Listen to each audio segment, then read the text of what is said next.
அழகு மிகுந்த ராஜகுமாரி மேகமாக போகிறாள்.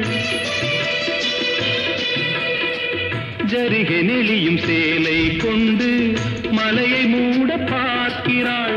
பள்ளம் சிலர் உள்ளம் என ஏன் படைத்தான் ஆண்டவன்? பட்டம் பெற தேடுகின்றேன், எங்கே அந்த நாயகன்?